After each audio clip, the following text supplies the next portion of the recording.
Brother. Hello students, welcome to my YouTube channel biology classes. So students, आज मैं एक interesting topic लेकर आया हूँ आप सबके लिए।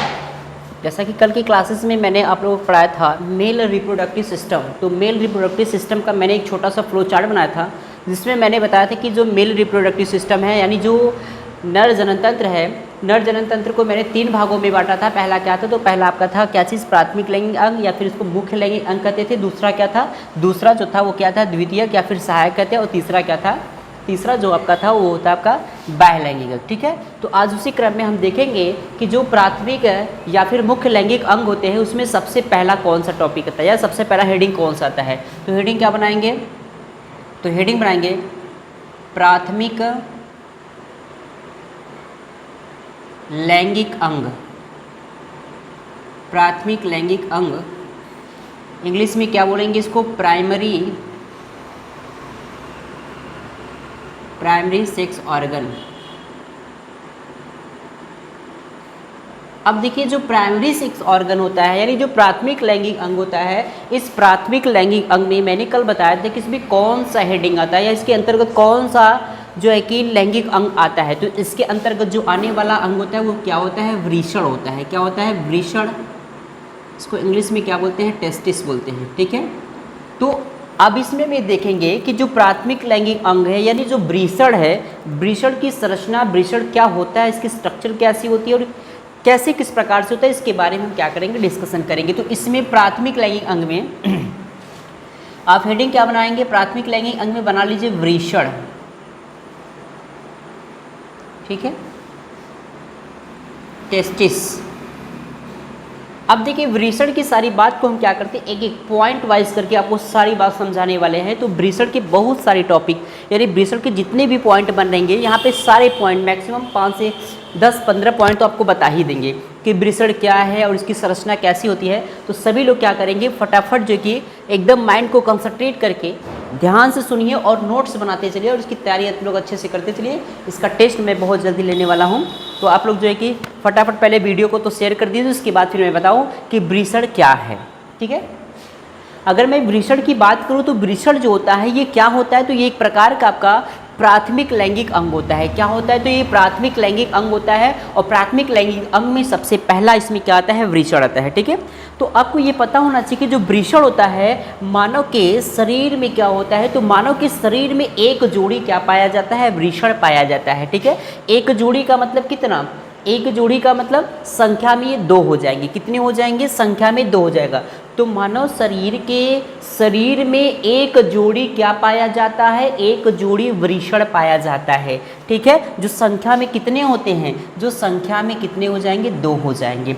तो पहला पॉइंट आप लोगों को समझ में आ गया कि मानव के शरीर में एक जोड़ी क्या पाया जाता है, वृषण पाया जाता है, जो संख्या में कितने होते हैं, संख्या में कितने होते हैं, 2 हो जाएंगे। सभी लोगों को ये बात समझ में आ गया।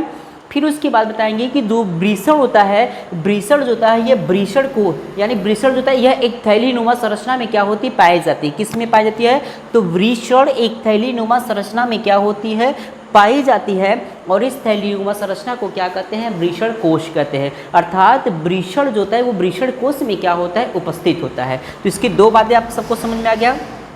सबसे पहली पॉइंट क्या बता देंगे, सबसे पहला पॉइंट बताएंगे कि मानव के शरीर में एक जोड़ी वृषण पाया जाता है, अर्थात संख्या में कितने होते हैं, 2 होते हैं। ठीक है, अब दूसरी पॉइंट क्या बताएंगे, दूसरा पॉइंट बताएंगे कि जो वृषण होता है यह एक थैलीनुमा संरचना में, कैसे संरचना में, यह एक थैलीनुमा संरचना में क्या होता है, तो यह एक थैलीनुमा संरचना में क्या होता है, पाया जाता है। और उस थैलीनुमा संरचना को क्या कहते हैं, वृषण कोश कहते हैं। अर्थात वृषण जो होता है ये किसमें पाया जाता है, तो वृषण जो होता है यह वृषण कोश में क्या होता है, पाया जाता है।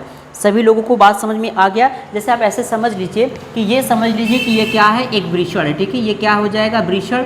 और ये जो थैलीनुमा संरचना में पाया जा रहा है इसको हम क्या कहेंगे, वृषण कोश देंगे। तो ये क्या हो जाएगा, ये आपका हो जाएगा वृषण कोश हो जाएगा और ये क्या हो जाएगा, वृषण हो जाएगा। बात सभी को समझ में आ गया।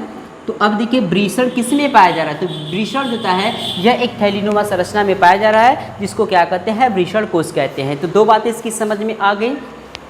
अब हम बात करेंगे इसकी तीसरी पॉइंट की। ठीक है, तीसरी पॉइंट क्या है कि वृषण जो होता है ये शरीर के तापमान से वृषण जो होता है ये शरीर के तापमान से कितना डिग्री सेल्सियस कम होता है। तो जो शरीर का तापमान कितना होता है आप सबको पता होना चाहिए कि शरीर का जो तापमान होता है कितना होता है। चलिए आप लोग हमें कमेंट करके बताइए कि मानव शरीर का जो तापमान होता है वो कितना होता है। ठीक है, मानव शरीर का तापमान कितना होता है, तो ये आप सब हमें कमेंट करके बताएंगे। ठीक है, कि मानव शरीर का जो टेम्परेचर हो वो कितना होता है। ठीक है, तो यहाँ पे बताना है कि जो वृषण होता है ये मानव शरीर के तापमान से, इसका जो तापमान होता है मानव शरीर के तापमान से 2 से 2.5 डिग्री सेल्सियस क्या होता है, तो 2 से 2.5 डिग्री सेल्सियस कम होता है। कितना कम होता है, 2 से 2.5 डिग्री सेल्सियस क्या होता है, कम कर देता है। ठीक है, तो ये वृषण जो होता है ये वृषण शरीर के तापमान से, किसके, तो वृषण जो होता है ये शरीर के तापमान से कितना कम कर देता है, तो 2 से 2.5 डिग्री सेल्सियस क्या होता है, कम होता है। जैसे शरीर का जितना तापमान होता है उससे 2 से 2.5 डिग्री सेल्सियस क्या होता है, वृषण का तापमान होता है। तो ये बात सभी को समझ में आ गई, 3 पॉइंट सबको समझ में आ गया। पहला क्या है, तो वृषण जो होता है यह मानव के शरीर में एक जोड़ी वृषण पाया जाता है, जो संख्या में कितने होते हैं, तो संख्या में 2 होते हैं। दूसरा पॉइंट, वृषण जो होता है यह एक थैलीनुमा संरचना में क्या होता है, यह एक थैलीनुमा संरचना में पाया जाता है, जिससे क्या कहते हैं, वृषण कोश कहते हैं। और तीसरा पॉइंट क्या बता देंगे, तीसरा पॉइंट बता देंगे कि जो मानव का शरीर होता है, शरीर के तापमान का, वृषण जो होता है वृषण का तापमान जो होता है वह मानव के शरीर के तापमान से कितना होता है, तो 2 से 2.5 डिग्री सेल्सियस कम होता है। तो ये 3 बातें सभी लोगों को समझ में आ गया। हाँ, एक सवाल आप लोग जरूर बताइएगा कि जो शरीर का तापमान होता है वो कितना होता है। ठीक है, अब देखिए क्या होता है, तो ये उदर गुहा से क्या होता है, तो ये उदर गुहा से बाहर की तरफ क्या होता है, स्थित। वृषण होता है ये उदर गुहा से क्या होता है, तो उदर गुहा से बाहर की ओर क्या होता है, स्थित होता है। ठीक है, उसके बाद हम बताएंगे कि इसकी जो लंबाई होती है कितना होता है, तो 4 से 5 सेंटीमीटर हो, चौड़ाई कितना होता है, 2 से 3 सेंटीमीटर। इसकी लंबाई कितनी होती है, इसकी लंबाई जो होती है वो कितना हो जाएगा, इसकी लंबाई जो होती है 4 से 5 सेंटीमीटर होती है, और चौड़ाई कितनी हो जाएगी, चौड़ाई जो होती है वो कितना हो जाएगा, 2 से 3 सेमी हो जाएगा। 2 से 3 सेमी क्या होती है, इसकी चौड़ाई होती है। बात सभी को समझ में आ गया। यानी वृषण जो होता है ये उदर गुहा के बाहर की तरफ क्या होता है, तो वृषण जो होता है ये उदर गुहा के बाहर की ओर क्या होता है, स्थित होता है। किधर स्थित होता है, तो उदर गुहा के बाहर की ओर स्थित होता है। और इसकी लंबाई कितनी होती है, इसकी लंबाई जो होती है वो 4 से 5 सेंटीमीटर होता है, और इसकी चौड़ाई कितनी होती है, 2 से 3 सेंटीमीटर होता है। ठीक है, चलिए मैं इन पॉइंटों को पहले इतना लिख दूँ। सबसे पहला पॉइंट क्या बताएंगे कि मानव शरीर में, इसमें मानव शरीर में क्या होता है, तो मानव शरीर में एक जोड़ी वृषण पाया जाता है, एक जोड़ी वृषण पाया जाता है, अर्थात संख्या में कितने होते हैं, 2 होते हैं। ठीक है, दूसरा वृषण जो होता है, वृषण एक थैलीनुमा संरचना में, किसमें, थैलीनुमा संरचना में क्या होती है, पाई जाती है। इसको मैं इरेज कर दूँ, एक थैलीनुमा संरचना में पाई जाती है, जिसे क्या कहते हैं, जिसे वृषण कोश कहते हैं। ठीक है, और तीसरा पॉइंट क्या बताएंगे कि जो मानव का जो वृषण होता है, वृषण का तापमान शरीर के तापमान से कितना, 2 से 2.5 डिग्री सेल्सियस क्या होता है, कम होता है। ठीक है, उसके बाद क्या बताएंगे, वृषण जो होता है ये उदर गुहा में, कहाँ, वृषण उदर गुहा में, किधर, उदर गुहा में क्या होता है, उदर गुहा के बाहर स्थित होता है। किधर हो जाएगा, उदर गुहा के बाहर स्थित होता है। ठीक है, और 5वां पॉइंट क्या बता देंगे कि वृषण जो होता है, तो ये सारी 4 बातें आपको सबको समझ में आ गया होगा कि जो मानव का वृषण होता है कितना होता है, एक जोड़ी पाया जाता है, अर्थात संख्या में कितने होते हैं, 2 होते हैं। दूसरा पॉइंट क्या बताएंगे, मानव का जो वृषण होता है वह एक थैलीनुमा संरचना में पाया जाता है, जिसे क्या कहते हैं, जिसे कहा जाता है वृषण कोश कहते हैं। और उसके बाद वृषण का जो तापमान होता है वो शरीर के तापमान से 2 से 2.5 डिग्री सेल्सियस क्या होता है, कम होता है। उसके बाद बताएंगे वृषण जो होता है वो कहाँ, उदर गुहा से बाहर की ओर क्या होता है, तो उदर गुहा से बाहर की ओर क्या होता है, स्थित होता है। ठीक है, उसके बाद बताएंगे वृषण की जो लंबाई होती है कितनी होती है, तो वृषण की लंबाई जो होता है ये आपका हो जाएगा कितना, तो वृषण का लंबाई जो होता है 4 से 5 सेंटीमीटर होता है, और चौड़ाई कितना होता है, 2 से 3 सेंटीमीटर। तो यहाँ पे मैं लिख दूँ वृषण की लंबाई 4 से 5 सेमी तथा चौड़ाई चौड़ाई 2 से 3 सेमी होती है। ठीक है, तो ब्रिसड की लंबाई कितना होता है? तो ब्रिसड की लंबाई 4 से 5 सेंटीमीटर होती है और चौड़ाई कितनी होती है? तो चौड़ाई जो होता है वो 2 से 3 सेंटीमीटर होता है। बात सभी को समझ में आ गया? इतनी अगर बातें आप सबको समझ में आ गई तो हमें कमेंट करके ज़रूर बताएं कि सब बातें आपको समझ में आ गई। अगर मैं अगली बात कर लूँ इसमें, तो ब्रिसड में क्या होता है? तो ब्रिसड में पाया जाने वाला जो डॉर्टस पेशियाँ होते हैं वो ताप को क्या कहते हैं? ब्रिसड में देखो एक प्रकार का पेशी पाया जाता है, तो ब्रिसड में जो एक प्रकार का पेशी पाया जाता है उसको क्या कहते हैं? डॉर्टस पेशियाँ कहते हैं। क्या कहते हैं? डॉर्टस पेशियाँ कहते हैं। और ये डॉर्टस पेशियाँ जो होता है ये क्या करता है? ये जो होता है तापमान को क्या करती है? नियंत्रित करती है। थोड़ा सा यूज़ करो, फोन आ रहा है।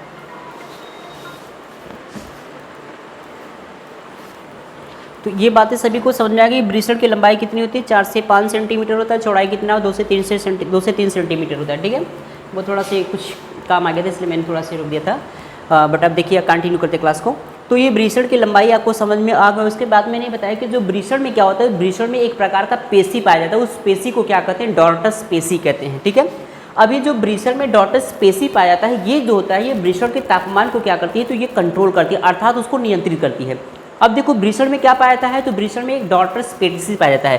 तो ये जो डॉर्टस पेशियाँ होती है ये टेम्परेचर को यानी तापमान को क्या करती है? कंट्रोल करती है, नियंत्रित करती है। अब देखिए यदि सर्दियों का मौसम होता है तो सर्दियों के मौसम में ब्रिसड क्या होता है? सिकुड़ जाता है, और सर्दियों के मौसम में ब्रिसड सिकुड़ जाता है तो ये ऊपर की तरफ क्या हो जाता है? चढ़ जाता है। ठीक है, अर्थात ऊपर की तरफ इसका तनाव हो जाता है। और यही चीज़ क्या होता है? गर्मियों के सीज़न में क्या होता है? गर्मियों के सीज़न में क्या करता है? ये फैल जाता है। ठीक है, और जब ये फैल जाता है तो जिस वजह से क्या होता है कि वो नीचे की तरफ क्या हो जाता है? झुक जाता है। ठीक है, ये किसके कारण होता है? तो ये डॉर्टस पेशियों के कारण होता है। इसमें 3 बातें आप सबको समझ में आ गया। इसकी छठवीं पॉइंट इसमें क्या बताएं कि ब्रिसड में क्या पाया जाता है? तो ब्रिसड में जो है एक प्रकार का डॉर्टस पेशियाँ पाई जाती हैं जो क्या करती है? ताप को नियंत्रित करती है। ठीक है, और सर्दियों के मौसम में ब्रिसड क्या होता है? सिकुड़ जाता है, और जिसके कारण क्या होता है? ब्रिसड ऊपर की ओर हो जाता है। और गर्मियों के मौसम में क्या होता है? ये फैल जाता है, जिसके कारण ये ब्रिसड क्या होता है? जिसके कारण ये ब्रिसड जो होता है ये नीचे आ जाता है। ये बातें सभी को समझ में आ गई। अगर मैं यहाँ पे नोट कर दूँ कि ब्रिसड जो होता है, ब्रिसड में एक डॉर्टस पेशी पाया जाता है, तो मैं यहाँ पे लिख दूँ कि ब्रिसड में क्या पाया जाता है? डॉर्टस पेशियाँ पाई जाती हैं। डॉर्टस पेशियाँ पाई जाती है जो क्या करती हैं? जो ताप को नियंत्रित करती है। किसको? जो ताप को नियंत्रित करती है। बात सभी को समझ में आ गया? जो तापमान को क्या करती हैं? नियंत्रित करती है। अब देखिए ब्रिसड में जो डॉर्टस पेशियाँ पाई जाती है ये टेम्परेचर को क्या करती है? नियंत्रित करती है, तापमान को नियंत्रित करती है। होता यह है कि जैसे आप देखेंगे कि ठंडियों के मौसम में क्या होता है, नहीं जो सर्दी होता है, ठंडी होता है, ठंडी के मौसम में ब्रिसड क्या होता है? वो सिकुड़ने लगता है, और जब ब्रिसड सिकुड़ जाता है तो ऊपर की तरफ क्या होता है? चढ़ जाता है, ऊपर की तरफ तनाव चढ़ जाता है। और गर्मियों के सीजन में क्या होता है? ब्रिसड में फैलाव होता है, और फैलाव की वजह से क्या होता है? ब्रिसड जो होता है वो लटक जाता है। ठीक है, तो इसमें मैं क्या लिख दूँ कि सर्दियों के मौसम में, किसमें? सर्दियों के मौसम में ब्रिसड में क्या होता है? ब्रिसड में सिकुड़न होता है, जिसके कारण क्या होता है? जिसके कारण ये क्या होता है? जिसके कारण ये ऊपर की ओर हो जाता है। ठीक है, नीचे तक दिख रहा है लाइनिंग? यहाँ तक आएगा? नीचे तक? बस यहीं तक? अच्छा ठीक है। तो क्या होता है कि सर्दियों के मौसम में ब्रिसड क्या होता है? तो सर्दियों के मौसम में ब्रिसड में क्या होता है? सिकुड़न होता है, और जिस कारण क्या होता है? तो जिस कारण ये ऊपर की ओर क्या होता है? हो जाता है। और उसके बाद बताएंगे कि ब्रिसड में क्या होता है? तो गर्मियों के मौसम में ब्रिसड में क्या होता है? फैलाव होता है, और जिस कारण ब्रिसड नीचे की तरफ क्या होता है? लटक जाता है। देखिए बात जो है ये मैं जो कंटेंट दे रहा हूँ ये काफ़ी लॉन्ग हो जाएगा, अर्थात जो मैं पहले ही कर चुका हूँ कि जो आपको मटेरियल में पढ़ा रहा हूँ, जो टॉपिक पढ़ा रहा हूँ, ये बेसिक लेवल से लेकर के एडवांस लेवल तक है। तो हो सकता है कि आपको बहुत ज़्यादा टॉपिक लगे, बट मैं इसको एकदम छोटे छोटे फ्रेगमेंट में, छोटे छोटे खंड में मैं आपको तोड़ के बता दे रहा हूँ कि इसके कितने पॉइंट बन रहे हैं। अगर आप इसको पॉइंट वाइज करके अगर आप समझेंगे तो सारा पॉइंट आपको याद हो जाएगा, ठीक है। और आपको घबराने की कोई भी ज़रूरत नहीं है कि बहुत बड़ा हो रहा है टॉपिक, बड़ा छोटा से मतलब नहीं है, ठीक है। यहाँ पे देखिए कंटेंट कैसा आपको मिल रहा है, तो ये मैटर करता है। तो और दूसरी बात ये आपको समझ में आ रहा है कि नहीं आ रहा है, ये ज़रूरी है। टॉपिक कोई भी हो, चाहे छोटा हो चाहे बड़ा हो, वो मैटर नहीं करता है। मैटर क्या करता है कि आपको कितना समझ आ रहा है, समझ आ रहा है कि नहीं आ रहा है। और वैसे भी मैं आपको जो भी टॉपिक पढ़ा रहा हूँ क्या कर रहा हूँ, छोटे छोटे खंड में तोड़, देखिए छोटे छोटे पॉइंट के रूप में बना के मैं समझा रहा हूँ, ताकि आपको एक एक पॉइंट करके क्या हो जाए, आपको ईजिली तौर से क्या हो जाए, याद हो जाए, ठीक है। अगर इसके बाद भी अगर आप सबको समझ में नहीं आता है तो आप हमें कमेंट करके ज़रूर बताएं कि आप सबको ये टॉपिक नहीं समझ में आ रहा है, ठीक है। फिर मैं दूसरा मेथड आप लोग को बता दूंगा, लेकिन ये है कि पूरा टॉपिक आपको आपके दिमाग में मैं क्या करूँगा, सेट कर दूंगा। तो ये सारा पॉइंट आपने नोट कर लिया, आपको याद हो गया सारा पॉइंट में क्या क्या है। एक बार मैं फिर से आपको रिवाइज करा दूँ। सबसे पहला क्या है, मानव में क्या होता है, एक जोड़ी वृषण पाया जाता है, और जो संख्या में कितने होते हैं, एक होते हैं। वृषण में एक वृषण होता है, एक थैलीनुमा संरचना में क्या होती है, पाई जाती है, जिसको क्या कहते हैं, वृषण कोश कहते हैं। और वृषण का तापमान जो होता है वो शरीर के तापमान से कितना 2 से 2.5 डिग्री सेल्सियस का होता है, कम होता है। उसके बाद क्या होता है, वृषण जो होता है उधर गुहा के बाहर की ओर स्थित होता है, और वृषण जो होता है इसकी लंबाई कितनी होती है, 4 से 5 सेंटीमीटर होती है, और चौड़ाई कितनी होती है, 2 से 3 सेंटीमीटर होती है। और वृषण में जो होता है एक प्रकार का डॉटर स्पेसी पाया जाता है, जो क्या करती है, जो ताप को नियंत्रित करती है। और सर्दियों के मौसम में वृषण का सिकुड़ जाता है, जिस वजह से वो क्या होता है, ऊपर की तरफ चढ़ जाता है। और गर्मियों के मौसम में क्या होता है, वृषण फैलने लगता है, जिस वजह से वो क्या होता है, नीचे को लटक जाता है। ये सारी बातें सभी लोगों को समझ में आ गई वृषण की। अब वृषण में अगर एक बात करूं मैं, वृषण जो होता है यह क्या होता है, तो एक बात और है कि वृषण जो होता है ये गुलाबी अंडाकार जैसा होता है, ठीक है। कैसा होता है, यह गुलाबी और अंडाकार, इसको मैं हालांकि पहले ही बता देना चाहिए, लेकिन कोई बात नहीं। वृषण का आकार कैसा होता है, यह गुलाबी या ये गुलाबी होता है, और अंडाकार, यानी यह जो होता है ये अंडाकार या गुलाबी रंग का होता है। तो ये अंडाकार आकृति में पाया जाता है, और इसका कलर कैसा होता है, ये गुलाबी रंग का होता है। तो ये सारी बात आपको सबको समझ में आ गई होगी कि वृषण यानी प्राथमिक लैंगिक अंग में एक टॉपिक आया था, क्या चीज़, वृषण। तो वृषण सभी को समझ में आ गया। अब हम देखेंगे द्वितीयक लैंगिक अंग, या इसको सहायक लैंगिक अंग कहते हैं। तो सहायक लैंगिक अंग क्या है, अगली हेडिंग आप बनाएंगे, तब तक मैं इसको थोड़ा सी रेस्ट कर दूँ।